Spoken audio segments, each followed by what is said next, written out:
And there's one volcano which is called Pakaya, where there is a man who makes pizza, who bakes the pizza in the lava. 3, 4, 5. 1, 1, 2, 3, 4, 5. 2, 1, 2, 3, 4, 5. Maybe 3, the only place on 1, earth where you 2, can get 3, a volcano 4, 5. pizza. 4, It's the best 1, pizza I've 2, ever had on a 3, volcano. 4, 5. We 5. are on our way 1, now. 2, It's gonna 3, be 4, an incredible 5. experience. 6, 1, 2, 3, 4, 5. 7, 1, 2, 3, 4, 5. 8, 1, 2, 3, 4, 5. 9, 1, 2, 3, 4, 5. 10, 1, 2, 3, 4, 5, 6, 7, 8, 9. 1, 1, 2, 3, 4, 5, 6, 7. 2. Let's do bodybuilders. Oh my gosh. All right. Let's do 8. And it's pretty amazing the scenery already, even though we haven't even started yet. You see the Sorry about that. Okay, here we go. 1, 2, 3, 4, 5, 6, 7.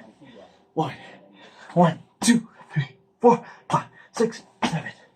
2, 1, 2, 3, 4, 6, 7. 3, 1, 2, 3, 5, 6, 7.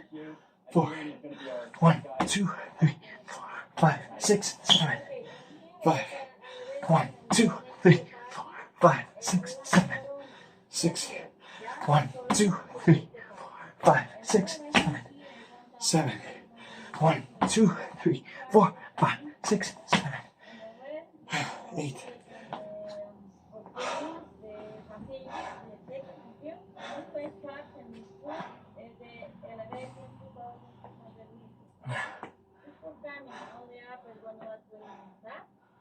And maybe 3 kilometers up, 3 kilometers up.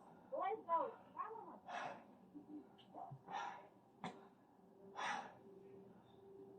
So we are off on the hike. I think maybe they have some experience. They follow you with the horses because I think some people they 1, 2, 3, 4, 5, 6, 7, 8, 9. 1, 1, 2, 3, 4, 5, 6, 7, 8, 9. 2, 1, 2, 3, 4, 5, 6, 7, 8, 9. 3, 1, 2, 3, 5, 6, 7, 8, 9. 4, 1, 2, 3, 4, 5, 6, 7, 8, 9. 5, 1, 2, 3, 4, 5, 6, 7, 8, 9. 6. What we were discussing, there are approximately 33, maybe 39 volcanoes, depending on who you talk to in Guatemala. And this volcano, Pacaya, one of the easiest to climb, and also it has an elevation of just 2,500 meters. For exercise. Okay, it's a national park enjoyed by, tourists who come here to visit, but also it's a popular place for just exercise for locals as well. Who come here from the city, from Guatemala City, or from Antigua to do a little bit of exercise. So far, I am loving the hike. It just feels great to be in nature, to get some exercise from all the food we've been eating. 1, 2, 3, 4, 5, 6, 7, 8, 9, 10, 11, 12, 13, 14, 15. 1, 1, 2, 3, 4, 5, 6, 7, 8, 9, 10, 11, 12, 13, 14, 15.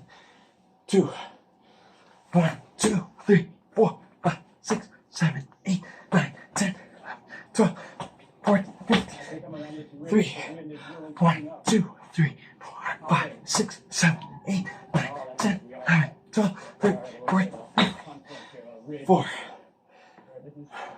This is the Pacaya volcano. You see a number of valleys, and then over there, and those are the volcanoes that are really visible from Antigua. That's a whole, wherever it's brown, dark like that. That's just straight lava flow.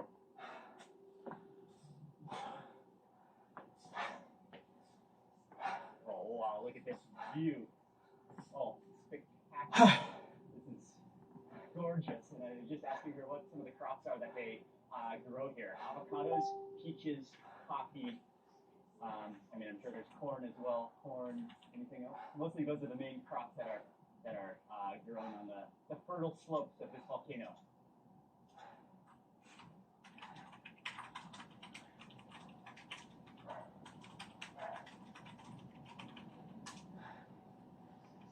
And the other thing is that we are getting really lucky today so far with the weather. Bright sunshine, cool breeze, not raining. It's been raining almost every day since we've been to Guatemala.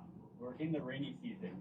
And I mean, also because of the benefit of the rain, everything is green and also everything is clear. The air is really crisp and clear. Perfect condition for baking a pizza in a volcano. Yeah. 1, 2, 3, 4, 5, 6, 7, 8, 9, 10, 11, 12, 13, 14, 15, 16, 17, 18, 19, 20, 21. 1, 2, 3, 4, 5, 6, 7, 8, 9, 10, 11, 12, 13, 14, 15, 16, 17, 18, 19, 20, 2, 1, 2, 3, 4, 5, 6, 7, 8, 9, 10, 12, 13, 14, 15, 17, 18, 19, 20. 3.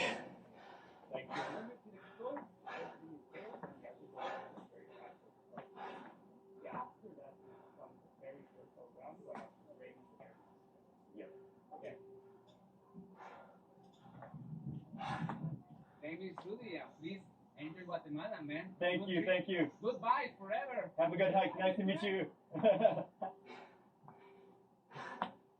We're well on our way. I can almost smell the fumes of the pizza. No, I'm just joking. Not yet, but I'm dreaming about it. Hola. Buenos días. Gracias.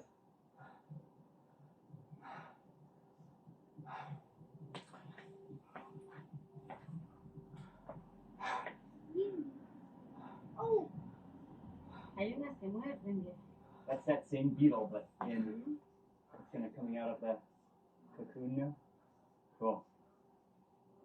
Oh, it's a caterpillar. Okay, maybe a butterfly.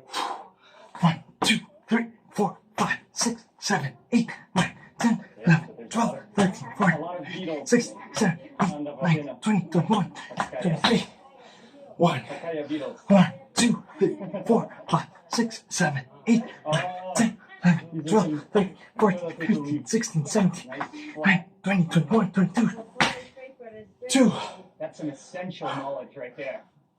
Just in case, this is the leaf you're looking for. You need have a slight emergency on the trail. This is the leaf you're looking for. Soft, non-poisonous, and oh wow, that really is soft.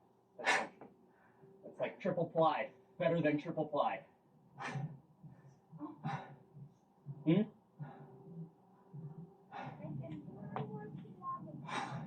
Oh, hi, guy. How many times do you go up the volcano every day?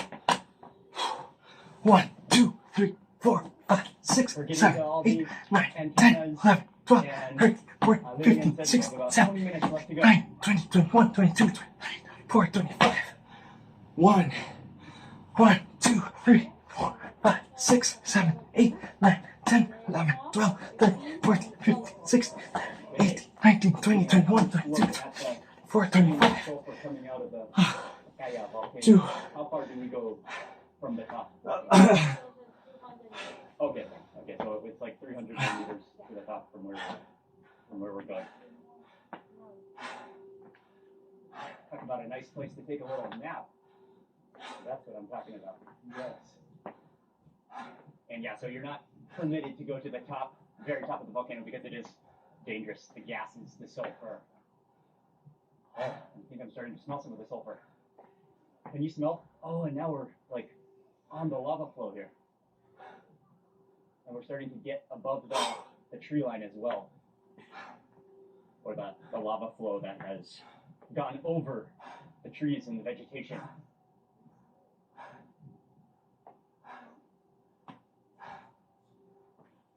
we are approaching pizza.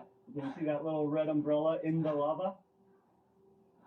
That is where we're going. Wow. Rounding the corner 1, 2, 3, 4, 5, 6, 7, 8, 9, 10, 11, 12, 13, 14, 15, 17, 18, 19, 20, 21, 23, 24, 25. Incredible to see. We really are getting One. into moonscapes, otherworldly. And here you can see some grass and some vegetation, some moss starting to form on the lava as well. And the last time there was a big eruption, it was 2021. And so, I mean, it's very recent. It's 2023 right now, filming this video. And, I mean, this volcano is active, it's live, it can be unpredictable. But 1, 2, 3, 4, 5, 6, 7, 8, 9, 10, 11, 12, 13, 14, 15, 16, 18, 19, 20, 21, 22, 23, 24, 25. But I mean, something that Venezuelans Man, I lost count. at the base of volcanoes or on volcanoes know is always the unpredictability of volcanoes, but then also just the respect that you must give them. And now the soil.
let's have a look on a stored XSS example. Now, stored XSS is very similar to a reflected one. It allows you to inject JavaScript code into the browser. The code is executed on the people that visit the page. The only difference is with the reflected, you have to send the URL to your target. So the target has to actually click on a URL for the exploit to run or for the code to run.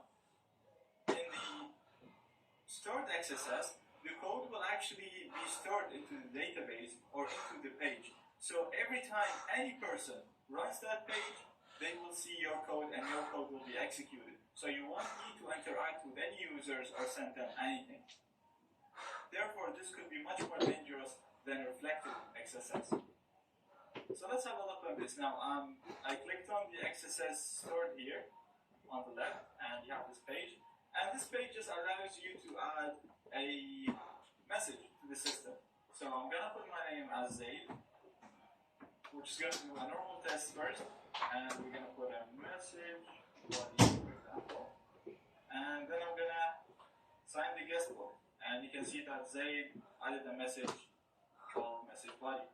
So if we go to here into another machine, so this is a different machine to a different place, and if we go on the XSS store, we can see that there's two entries. So the entries are being loaded from the database, and they contain the entries in that database.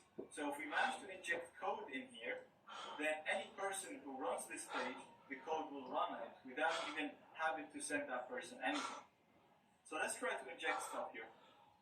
So let's put my name as Zaid, and I'm going to try to put my code in here. So I'm going to try to inject into the message, and I'm going to put it as script. I'm going to use the exact same test code that we used in the previous video, just a message saying XSS. Again, very basic code, but it serves for the purposes of this video. And we're going to say alert XSS, and I'm going to try to sign the guest book. And as we can see now, I got the XSS here, but the real magic happens when a normal person, so let's just go home first, and let's assume this is just a normal website and people just are coming and browsing it, and once they're going to go to the guest book, JavaScript code will be executed on their system from that website. So the code is coming from that website, and it's going to be executed on every person that visits this page. Again, we're just showing a proof of concept here. In future videos, we'll show how to further exploit this kind of vulnerability.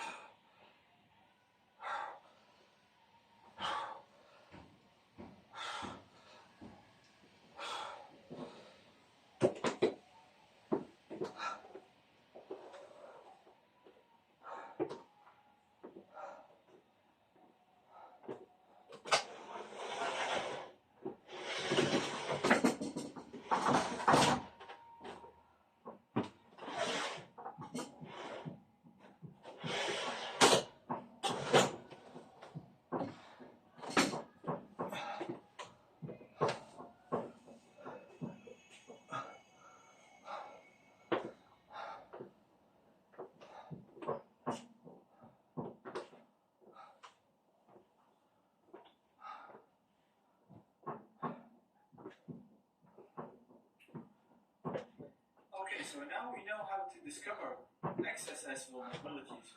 We haven't seen a good way of exploiting it though. All we were doing is injecting a very simple code that just displays an alert on screen saying that this website is vulnerable. What I want to do now is I want to do something more advanced. I want to be able to control the victims and do stuff on the target computers of the people that visit the vulnerable pages where we inject our code. We're going to use beef to do this.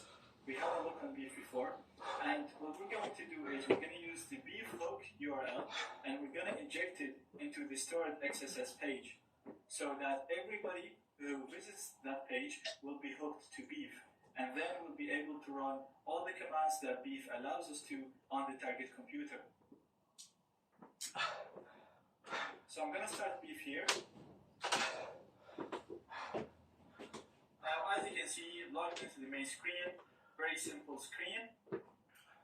And if we look at the online browsers, we have no victims at the moment. So in order to hook victim,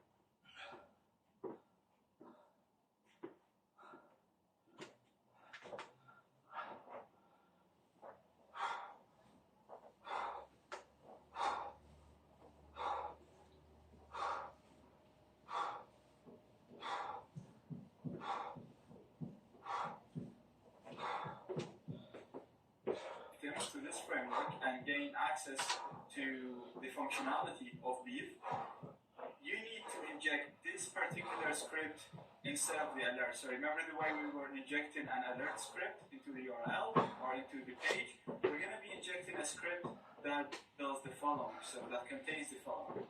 So I'm going to copy this, and then I'm going to go to my vulnerable website.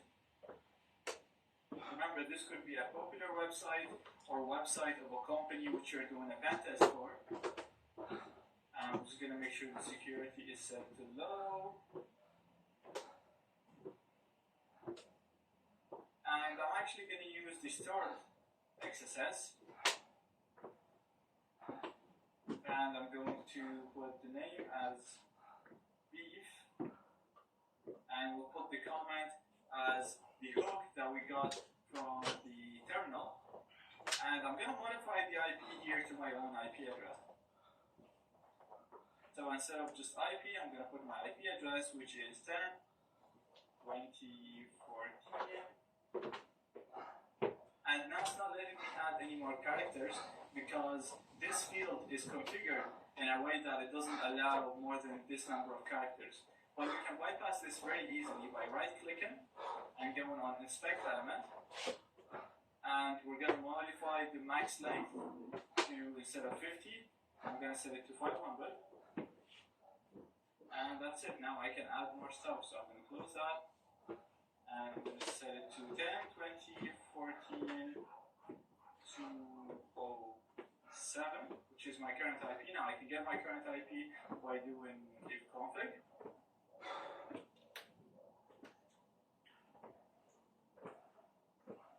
10.20.14.207, just to confirm. And I'm going to assign guest book. And that should make it work. Now, if I go to my target, now, right now you can see that I have my Linux computer right here, has been hooked as a target. Now, obviously, this is not my target, this is just me, and it's the hook has been executed on my browser. So, our target is actually this Windows device, or any person who is going to be visiting this XSS stored page. So because this is a stored XSS, just like we explained, the code will be executed on any person who visits this page. Now, if we go back, we should see the Windows device right here, as you can see, and it's showing up in the online browsers. So we basically have hooked this device, and we can run a large number of functions that Beef allows us to do. So I'm going to click on my target, and I'm going to go on the command. So right now I just want to run a specific command, which is just an alert command like we were doing before, just to confirm that everything is working. So I'm going to go on this one, which is create an alert dialog, and you can set the text in here, so you can put any text you want. I'm going to leave it as beef alert dialog. I'm just going to click on execute. So if we go on our target computer, we can see that the alert dialog is working. Now I just did that to show you that everything is working perfectly. Now anybody who browses our target website, the vulnerable website, will get hooked to Beef, and you can run all the commands that we've seen before. So all the commands that we've seen in the client-side attacks, like in full access using a fake notification bar, using the pretty theft, getting the screenshot, injecting a keylogger. You can do all of these attacks on any person who visits the vulnerable page. Because we injected our hook into that browser, to that page, not into the browser, and it started the page. So every time the page loads by anyone, they will be hooked to Beef. Kasi may presentation. Yeah.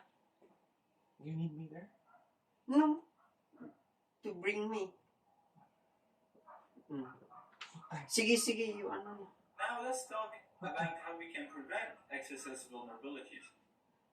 The way these vulnerabilities happen is because whenever a user enters something into a text box or into a parameter, that input is displayed into the HTML. So it's treated as if it's part of the page, and therefore, if there is JavaScript in it, the code is being executed. So, to prevent this exploit, the best thing to do is to try and minimize the usage of untrusted input. So, anytime a user inputs something, or anytime something's input from parameters, try to minimize that. Also, make sure that you always escape whatever that's going to be displayed or used into the HTML page. Because XSS can not only be injected into places where things are displayed on the page, but it can also be injected into parameters of certain elements of the HTML page. So what I mean by escaping is converting each of these characters to what they would be represented by in HTML. You can do that using scripts, and you can do that using your own script. Now let me show you how this happens. Now I'm here at my vulnerable web page that we were using, and I'm going to go to the stored one. And obviously you can see that every time we click on that, the XSS runs. So let's inspect this element. Now this element is where we injected our alert. And if you right click and go on inspect element, it will show us the HTML of this page, or the HTML of this particular element right here highlighted. So I'm going to make this bigger. And if we look at it right here, you'll see that we have the name, and that's saved.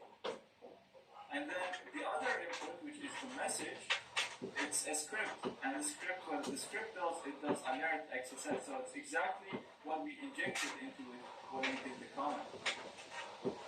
So every time we run this page, this piece of code is executed.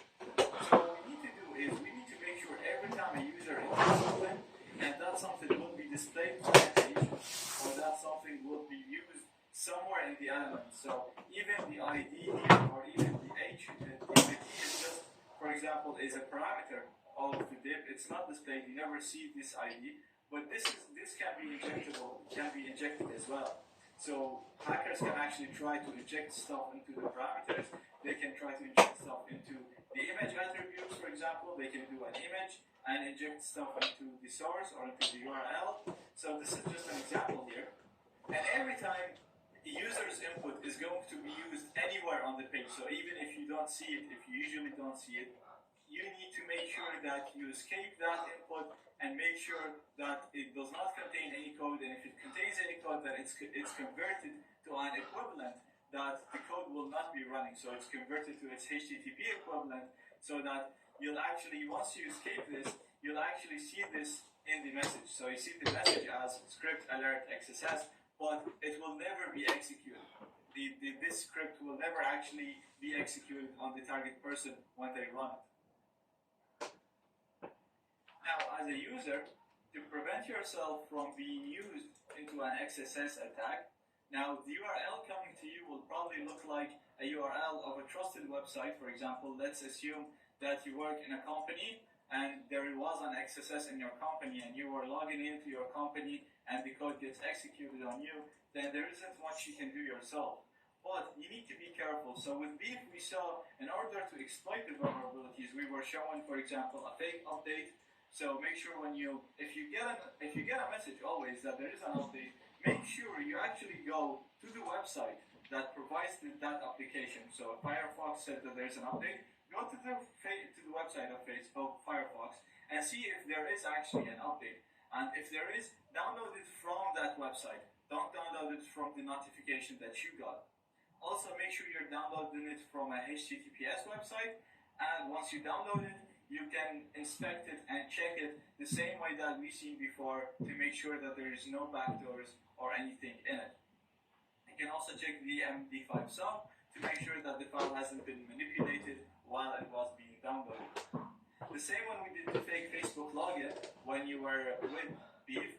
So what you can do is, whenever you're told that you got logged out and please log back in, again, ignore that, go to facebook.com, make sure it's going through HTTPS, and then log into Facebook. So always try to be careful with notifications popping up telling you you need to do stuff. Always be wary and never trust them.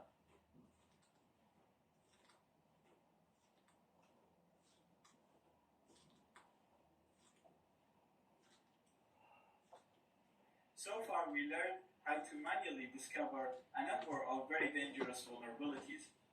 We've seen how they work and how to exploit them.